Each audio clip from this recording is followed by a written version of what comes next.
بسم اللہ الرحمن الرحیم۔ آج کی ویڈیو میں ہم بہت اہم مسئلے کے بارے میں بیان کرنے جا رہے ہیں کہ ناخن کے اندر اگر کوئی میل کچیل یا گندگی وغیرہ پھنسی ہو تو وضو ہوتا ہے یا نہیں، کیونکہ یہ ایسا مسئلہ ہے کہ جس کا تعلق وضو کے ساتھ ہے کہ وضو اگر اس صورت میں نہیں ہوتا تو پھر اس صورت میں نماز بھی نہیں ہوگی، اور اگر وضو ہو گیا تو نماز بھی ہوگی۔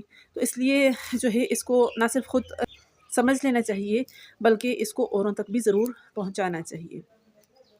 لہٰذا ناخنوں کے اندر پھنسی ہوئی میل کے بارے میں مسئلے کی تفصیل کچھ یوں ہے کہ اگر میل ایسی ہے جو ناخن کے اندر پھنسی ہوئی ہے کہ جس سے پانی گزر سکتا ہے تو ایسی صورت میں وضو ہو جائے گا، لیکن بہتر یہ ہے کہ اس کو صاف کیا جائے۔ لیکن اگر کوئی ایسی گندگی ہے یا میل ہے کہ جس سے پانی نہیں گزر سکتا، بالفرض جیسے کہ آٹا گوندھا اور وہ ناخنوں کے اندر چلا گیا پھر وہ خشک ہو گیا، تو اب اس صورت میں اس کے اندر سے پانی نہیں گزر سکتا تو وضو بھی نہیں ہوگا، اور وضو نہیں ہوگا تو نماز بھی نہیں ہوگی۔ تو لہٰذا اس صورت میں پہلے اس کو ہٹا لیا جائے اور پھر اس کے بعد ناخنوں کے اندر پانی ڈالا جائے تو وضو ہو جائے گا۔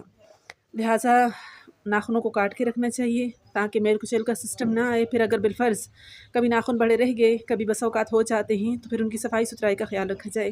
ویڈیو کو لائک شیئر کرنا اور چینل کو سبسکرائب کرنا نہ بھولیے گا۔ شکریہ، السلام علیکم۔